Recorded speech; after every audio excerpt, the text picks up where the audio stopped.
National ಎಕ್ಸ್‌ಪ್ರೆಸ್‌ಗೆ ಸ್ವಾಗತ. ನಾನು ಲಾವಣ್ಯ. ಪಶ್ಚಿಮ ಬಂಗಾಳ ವಿಧಾನಸಭೆ ಚುನಾವಣೆ ಹಿನ್ನೆಲೆಯಲ್ಲಿ ಜನತೆಗೆ ಪ್ರಧಾನಿ ನರೇಂದ್ರ ಮೋದಿ ಅವರು 6 ಭರವಸೆಗಳನ್ನ ಕೊಟ್ಟಿದ್ದಾರೆ. ಬಿಜೆಪಿ ಸರ್ಕಾರ ಅಧಿಕಾರಕ್ಕೆ ಬಂದ ತಕ್ಷಣ ಭ್ರಷ್ಟರನ್ನ ಜೈಲಿಗೆ ಕಳುಹಿಸಲಾಗುತ್ತೆ ಮತ್ತು ಎಲ್ಲಾ ಹಳೆಯ ಹಗರಣಗಳ ಕಡಿತಗಳನ್ನ ಮತ್ತೆ ತೆರೆಯಲಾಗುತ್ತೆ ಅಂತ ಸ್ಪಷ್ಟವಾಗಿ ಹೇಳಿದ್ದಾರೆ. ಟಿಎಂಸಿ ಹರಡಿರುವಂತಹ ಭಯ ಮತ್ತು ಭಯೋತ್ಪಾದನೆಯನ್ನ ಬಿಜೆಪಿ ಕೊನೆಗೊಳಿಸುತ್ತೆ ಮತ್ತು ರಾಜ್ಯದಲ್ಲಿ ಕಾನೂನಿನ ಮೇಲಿನ ನಂಬಿಕೆಯನ್ನ ಪುನಃ ಸ್ಥಾಪಿಸತ್ತೆ. ಟಿಎಂಸಿ ಆಳ್ವಿಕೆಯಲ್ಲಿ ಮಹಿಳೆಯರಿಗೆ ಆಗಿರುವಂತಹ ಪ್ರತಿಯೊಂದು ಹಗರಣ, ಭ್ರಷ್ಟಾಚಾರ ಮತ್ತು ಅನ್ಯಾಯದ ಹಳೆಯ ಕಡತಗಳನ್ನ ಮತ್ತೆ ತೆರೆಯಲಾಗುವುದು. ಸಾರ್ವಜನಿಕ ಹಣವನ್ನ ಲೂಟಿ ಮಾಡುವವರನ್ನ ಯಾವುದೇ ಬೆಲೆಗೆ ಬಿಡುವುದಿಲ್ಲ. ಈಗ ಮೋದಿ ಭ್ರಷ್ಟಾಚಾರವನ್ನ ಸಹಿಸೋದಿಲ್ಲ ಮತ್ತು ಪ್ರತಿಯೊಬ್ಬ ಭ್ರಷ್ಟ ವ್ಯಕ್ತಿಯನ್ನ ಜೈಲಿಗೆ ಕಳುಹಿಸಲಾಗತ್ತೆ. ಅಕ್ರಮ ನುಸುಳುಕೋರರನ್ನ ಭಾರತದ ನೆಲದಲ್ಲಿ ಉಳಿಯೋಕೆ ಬಿಡುವುದಿಲ್ಲ.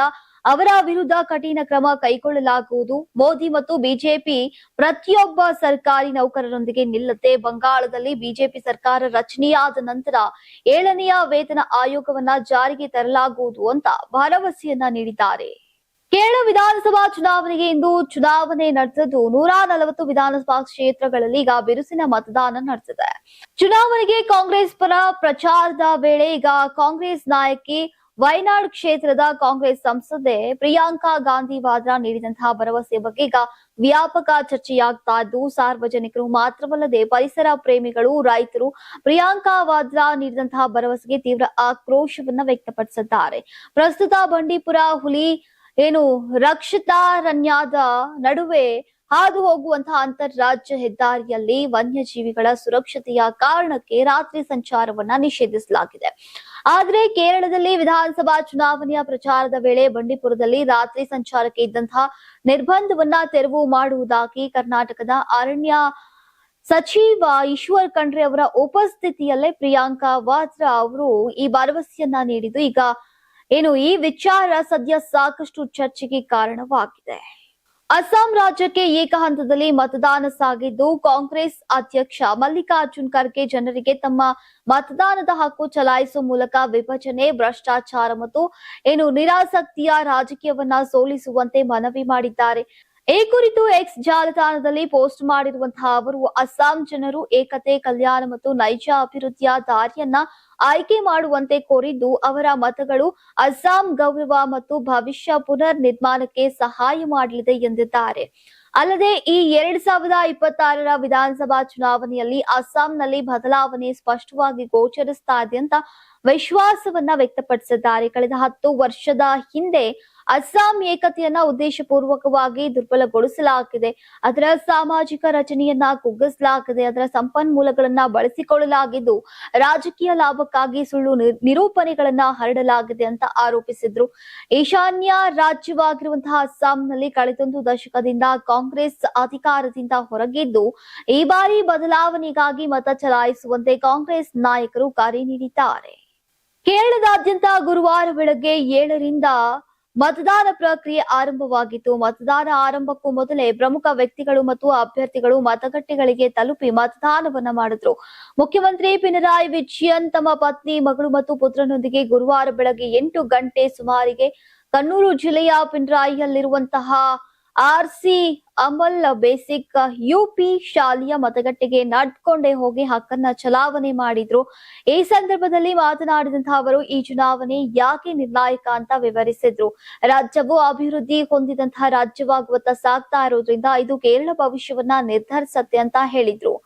ವಿರೋಧ ಪಕ್ಷದ ನಾಯಕ ವಿಡಿ ಸತೀಶನ್ ತಮ್ಮ ಪತ್ನಿ ಮತ್ತು ಮಗಳೊಂದಿಗೆ ಕೇಸರಿ ಸರ್ಕಾರಿ ಕಲಾ ಮತ್ತು ವಿಜ್ಞಾನ ಕಾಲೇಜಿಗೆ ಆಗಮಿಸಿ ಮತವನ್ನ ಚಲಾಯಿಸಿದ್ರು. ಎಲ್ಲರೂ ತಮ್ಮ ಮತಗಳನ್ನ ಚಲಾಯಿಸಬೇಕು, ಇದು ಪ್ರಜಾಪ್ರಭುತ್ವ ಪ್ರಕ್ರಿಯೆಯ ಭಾಗವಾಗಿದೆ. ಯುಡಿಎಫ್ 100 ಸ್ಥಾನಗಳನ್ನ ಗೆಲ್ಲುತ್ತೆ ಅಂತ ಅವರು ಇದೇ ವೇಳೆ ವಿಶ್ವಾಸವನ್ನ ವ್ಯಕ್ತಪಡಿಸಿದ್ರು.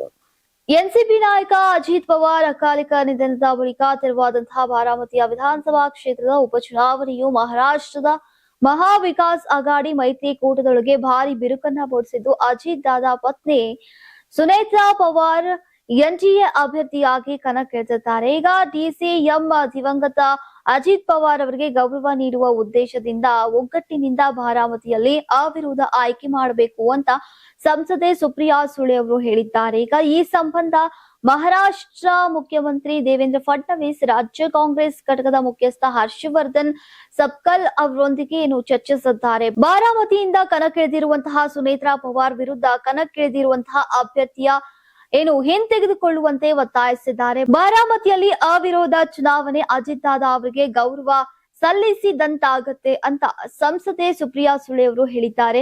ಈ ಸಂಬಂಧ ತಮ್ಮ ಎಕ್ಸ್ ಖಾತೆಯಲ್ಲಿ ಬರೆದುಕೊಂಡಿರುವಂತಹ ಅವರು ಅಜಿತ್ ಪವಾರ್ ಅವರ ಅಕಾಲಿಕ ನಿಧನದ ನಂತರ ಬಾರಾಮತಿ ವಿಧಾನಸಭಾ ಕ್ಷೇತ್ರವು ಉಪಚುನಾವಣೆಯನ್ನ ಎದುರಿಸ್ತಾ ಇದೆ.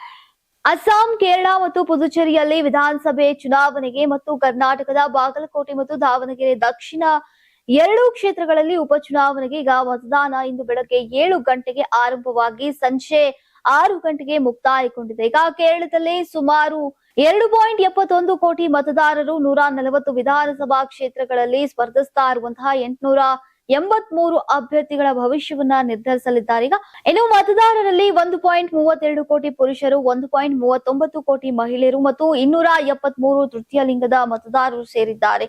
ಜೊತೆಗೆ 4.42 ಲಕ್ಷಕ್ಕೂ ಹೆಚ್ಚು ವಿದೇಶಿ ಮತದಾರರಿದ್ದಾರೆ ಅಂತ ಚುನಾವಣಾ ಆಯೋಗ ತಿಳಿಸಿದೆ. ಇನ್ನು ಈ ದೊಡ್ಡ ಮಟ್ಟದ ಚುನಾವಣಾ ಪ್ರಕ್ರಿಯೆಯನ್ನ ನಿರ್ವಹಿಸೋಕೆ 1.42 ಲಕ್ಷ ತರಬೇತಿ ಪಡೆದಂತಹ ಸಿಬ್ಬಂದಿಯನ್ನ ನಿಯೋಜಿಸಲಾಗಿತ್ತು. ಎಲ್ಡಿಎಫ್ 3ನೇ ಬಾರಿ ನಿರಂತರವಾಗಿ ಅಧಿಕಾರಕ್ಕೇರುವುದೇ ಅಥವಾ ಯುಡಿಎಫ್ ಅಥವಾ ಎನ್ಡಿಎ ಪರ್ಯಾಯವಾಗಿ ಹೊರಹೊಮ್ಮುವುದೇ ಎಂಬುದನ್ನ ಮತದಾರರು ತೀರ್ಮಾನಿಸಲಿದ್ದಾರೆ. ಈಗ ಈ ಫಲಿತಾಂಶ ಎಲ್ಡಿಎಫ್ ಮತ್ತು ಯುಡಿಎಫ್ ನಡುವೆ ಪರ್ಯಾಯ ಆಡಳಿತ ಪರಂಪರೆಯಲ್ಲೇ ಬದಲಾವಣೆ ಆಗುವುದೇ ಅನ್ನೋದು ಈಗ ಸೂಚಿಸಲಿದೆ. ಆಮ್ ಆದ್ಮಿ ಪಕ್ಷದ ಹೈಕಮಾಂಡ್ ಹಿರಿಯ ನಾಯಕ ಮತ್ತು ರಾಜ್ಯಸಭಾ ಸದಸ್ಯ ರಾಘವ್ ಚಡ್ಡಾ ವಿರುದ್ಧ ಕ್ರಮವನ್ನ ಕೈಗೊಂಡನಿಂದಾಗಿನಿಂದಲೂ ಕೂಡ ಅವರ ಮುಂದಿನ ನಡೆಯ ಬಗ್ಗೆ ಊಹಾಪೋಹಗಳು ಕೇಳಿ ಬರ್ತಾ ಇವೆ. ಈಗ ರಾಘವ್ ಚಡ್ಡಾ ಅವರೇ ತಮ್ಮ ಭವಿಷ್ಯದ ಕ್ರಮದ ಬಗ್ಗೆ ಪ್ರಮುಖ ಸುಳಿವನ್ನ ನೀಡಿದ್ದಾರೆ. ಸಾಮಾಜಿಕ ಮಾಧ್ಯಮದಲ್ಲಿ ಪೋಸ್ಟ್ ಮಾಡಿರುವಂತಹ ವಿಡಿಯೋದಲ್ಲಿ ಅವರು ತಮ್ಮದೇ ಆದಂತಹ ರಾಜಕೀಯ ಪಕ್ಷವನ್ನ ರಚಿಸುವ ಸಾಧ್ಯತೆಯ ಬಗ್ಗೆ ಸುಳಿವನ್ನ ನೀಡಿದ್ದಾರೆ. ನಿರ್ದಿಷ್ಟವಾಗಿ ಹೇಳುವುದಾದ್ರೆ ಚಡ್ಡಾ ತಮ್ಮ ಇನ್ಸ್ಟಾಗ್ರಾಮ್ ಸ್ಟೋರಿಯಲ್ಲಿ ರೀಲ್ ಅನ್ನ ಹಂಚಿಕೊಂಡಿದ್ದಾರೆ. ಅದನ್ನ ಅವರು ಆಸಕ್ತಿದಾಯಕ ಚಿಂತನೆ ಅಂತ ಶೀರ್ಷಿಕೆ ನೀಡಿದ್ದಾರೆ. ಈ ರೀಲ್ ನಲ್ಲಿ ಒಬ್ಬ ವೈಶ್ಯ ರಚನೆಕಾರ ರಾಘವ್ ಚಡ್ಡಾ ಅವರು ಈಗ ತಮ್ಮದೇ ಆದಂತಹ ಸ್ವತಂತ್ರ ಪಕ್ಷವನ್ನ ರಚಿಸಬೇಕಂತ ಸೂಚಿಸಿದ್ದಾರೆ. ಅವರು ಅಸ್ತಿತ್ವದಲ್ಲಿರುವಂತಹ ಮತ್ತೊಂದು ಪಕ್ಷಕ್ಕೆ ಸೇರಿದ್ರೆ ಅವರು ಪ್ರಸ್ತುತ ಹೊಂದಿರುವಂತಹ ಬೆಂಬಲದ ಮಟ್ಟವನ್ನ ಗಳಿಸುವಲ್ಲಿ ವಿಫಲರಾಗ್ತಾರೆ. ಇದಕ್ಕೆ ವಿರುದ್ಧವಾಗಿ ಹೊಸ ಪಕ್ಷವನ್ನ ಸ್ಥಾಪಿಸುವ ಮೂಲಕ ಅವರು ಅವಿಭಜಿತ ಬೆಂಬಲವನ್ನ ಪಡೆಯಬಹುದು ಅಂತ ರೇಲ್ ವಾದಿಸಿದ್ದಾರೆ. ಈಗ ಆದಾಗ್ಯೂ ಕೂಡ ರಾಘವ್ ಚಡ್ಡಾ ಅವರು ಈ ವಿಷಯದ ಬಗ್ಗೆ ಇನ್ನೂ ಕೂಡ ಯಾವುದೇ ಔಪಚಾರಿಕ ಘೋಷಣೆಯನ್ನ ಮಾಡಿಲ್ಲ. ಮಧ್ಯಪ್ರದೇಶದ ಇಂದೋರ್ ಮುನ್ಸಿಪಲ್ ಕಾರ್ಪೊರೇಷನ್ ಸಭೆಯಲ್ಲಿ ವಂದೇ ಮಾತರಂ ಗೀತೆ ಹಾಡೋ ವಿಚಾರವಾಗಿ ಕಾಂಗ್ರೆಸ್ ಮತ್ತು ಬಿಜೆಪಿ ಸದಸ್ಯರ ನಡುವೆ ಭಾರಿ ವಾಗ್ವಾದ ನಡೆದಿದೆ. ಕಾಂಗ್ರೆಸ್ ಕೌನ್ಸಿಲರ್ಗಳಾದಂತಹ ಫೌಜಿಯಾ ಶೇಖ್ ಆಲಿಂ ಮತ್ತು ರುಬೀನಾ ಇಕ್ಬಾಲ್ ಮತ್ತು ಅವರೇನು ವಂದೇ ಮಾತರಂ ಹಾಡೋಕೆ ಇಸ್ಲಾಂ ಧರ್ಮದಲ್ಲಿ ಅವಕಾಶ ಇಲ್ಲ ಅಂತ ಹೇಳಿಕೆಯನ್ನ ನೀಡಿದ್ದು ವಿವಾದಕ್ಕೆ ಕಿಡಿ ಹಚ್ಚಿದೆ. ಸಭೆಯ ಆರಂಭದಲ್ಲಿ ವಂದೇ ಮಾತರಂ ಹಾಡುವಾಗ ಕಾಂಗ್ರೆಸ್ನ ಈ ಇಬ್ಬರು ಸದಸ್ಯರು ಅದರಿಂದ ದೂರ ಉಳಿದ್ರು. ಅದನ್ನ ಬಿಜೆಪಿ ಸದಸ್ಯರು ತೀವ್ರವಾಗಿ ವಿರೋಧಿಸಿ ಇದು ರಾಷ್ಟ್ರೀಯ ಭಾವನೆಗೆ ಧಕ್ಕೆಯನ್ನ ತರುವಂತಹ ಕೆಲಸ ಅಂತ ಆಕ್ರೋಶವನ್ನ ವ್ಯಕ್ತಪಡಿಸಿದ್ರು. ಸಭೆಯಿಂದ ಹೊರಬಂದಂತಹ ನಂತರ ಮಾತನಾಡಿದಂತಹ ರುಬೀನಾ ಇಕ್ಬಾಲ್, ನಮ್ಮ ನಂಬಿಕೆಯ ಪ್ರಕಾರ ಅಲ್ಲಾಹುವೇ ಏಕದೈವ ಒಂದೇ ಅಂದ್ರೆ ನಮಸ್ಕರಿಸುವುದು ಅಥವಾ ಆರಾಧಿಸುವುದು ಎಂದರ್ಥ. ನಮಗೆ ಅಲ್ಲಾಹನ್ನ ಬಿಟ್ಟು ಬೇರೆ ಯಾವುದನ್ನ ಆರಾಧಿಸೋಕೆ ಸಾಧ್ಯವಿಲ್ಲ. ನಮಗೆ ಸಾರೆ ಜಹಾಸೆ ಅಚ್ಚ ಹಾಡೋಕೆ ಸಂತೋಷ ಅದ, ಆದ್ರೆ ಒಂದೇ ಮಾತ್ರ ಹಾಡುವುದು ಇಸ್ಲಾಂನಲ್ಲಿ ನಿಷಿದ್ಧ ಅಂತ ಸ್ಪಷ್ಟಪಡಿಸಿದ್ದಾರೆ. ಅಷ್ಟೇ ಅಲ್ಲದೆ ಇಂದೋರ್ನಲ್ಲಿ ಮುಸ್ಲಿಮರ ವ್ಯಾಪಾರಕ್ಕೆ ಬಿಜೆಪಿ ಅಡ್ಡಪಡಿಸ್ತಾ ಇದೆ. ಹಾಗಿದ್ರೆ ಅವರು ಇರಾನ್ ನಿಂದ ಬರುವಂತಹ ತೈಲವನ್ನ ಬಳಸೋದನ್ನ ನಿಲ್ಲಿಸ್ಲಿ ಅಂತ ಕಿಡಿಕಾರಿದೆ. ದೇಶದ ರಾಜಕೀಯ ಇತಿಹಾಸದಲ್ಲಿ ಮಹಿಳೆಯರ ಪಾಲ್ಗೊಳ್ಳುವಿಕೆಯನ್ನ ಹೆಚ್ಚಿಸುವ ನಿಟ್ಟಿನಲ್ಲಿ ಕೇಂದ್ರ ಸರ್ಕಾರ ಮಹತ್ವದ ಹೆಜ್ಜೆಯನ್ನಿರಿಸಿದೆ. 2029ರಿಂದ ಲೋಕಸಭೆ ಮತ್ತು ರಾಜ್ಯಸಭೆಗಳಲ್ಲಿ 33% ಮಹಿಳಾ ಮೀಸಲಾತಿಯನ್ನ ಜಾರಿಗೆ ತರೋಕೆ ಅಗತ್ಯವಿರುವಂತಹ 3 ಪ್ರಮುಖ ಮಸೂದೆಗಳಿಗೆ ಈಗ ಕೇಂದ್ರ ಸಚಿವ ಸಂಪುಟ ಅನುಮೋದನೆಯನ್ನ ನೀಡಿದೆ. ಕಾಂಗ್ರೆಸ್ ಸಂಸದ ಶಶಿ ತರೂರ್ ಅವರು ಮಹಿಳಾ ಮೀಸಲಾತಿ ಮಸೂದೆ ತಿದ್ದುಪಡಿಗಳ ಬಗ್ಗೆ ಸ್ಪಷ್ಟನೆಯನ್ನ ನೀಡಬೇಕು ಅಂತ ಗುರುವಾರ ಆಗ್ರಹಿಸಿದ್ದಾರೆ. ಏಪ್ರಿಲ್ 16ರಿಂದ ವಿಶೇಷ ಸಂಸತ್ ಅಧಿವೇಶನ ಆರಂಭವಾಗಲಿದ್ರೂ ಕೂಡ ವಿರೋಧ ಪಕ್ಷಗಳಿಗೆ ಇನ್ನು ತಿದ್ದುಪಡಿಯ ಕರಡು ಪ್ರತಿಯನ್ನ ನೀಡಿಲ್ಲ ಅಂತ ಅವರು ಹೇಳಿದ್ದಾರೆ. ನಮಗೆ ಬಿಲ್ ನ ಡ್ರಾಫ್ಟ್ ಸಿಕ್ಕಿಲ್ಲ. ಈಗ ಏಪ್ರಿಲ್ 16ಕ್ಕೆ ಸಂಸತ್ ಅಧಿವೇಶನ ಕರೆಯುವ ಯೋಜನೆ ಇದೆ ಅಂತ ನನಗೆ ತಿಳಿದಿದೆ. ಆದ್ರೆ ಅವರು ಏನ್ ಪ್ರಸ್ತಾಪಿಸ್ತಾ ಇದ್ದಾರೆ ಅನ್ನೋದನ್ನ ಅರ್ಥ ಮಾಡ್ಕೊಳ್ಳೋಕೆ ಈಗ ನಾವು ಆ ಬಿಲ್ ಅನ್ನ ನೋಡ್ಲೇಬೇಕು. ಇದರಿಂದ ಒಕ್ಕೂಟ ವ್ಯವಸ್ಥೆ, ಶಾಸಕಾಂಗ ಮತ್ತು ಸಂಸತ್ತಿನ ಕಾರ್ಯವೈಖರಿ ಮೇಲೆ ಆಗುವಂತಹ ಪರಿಣಾಮಗಳನ್ನ ನಾವು ಅರಿಬೇಕಿದೆ. ಈಗ ಲೋಕಸಭೆ ಸೀಟುಗಳು 800ಕ್ಕೂ ಹೆಚ್ಚುವಾದ್ರೆ ಎಲ್ರಿಗೂ ಕೂಡ ಮಾತನಾಡೋಕೆ ಅವಕಾಶ ಸಿಗತ್ತಾ?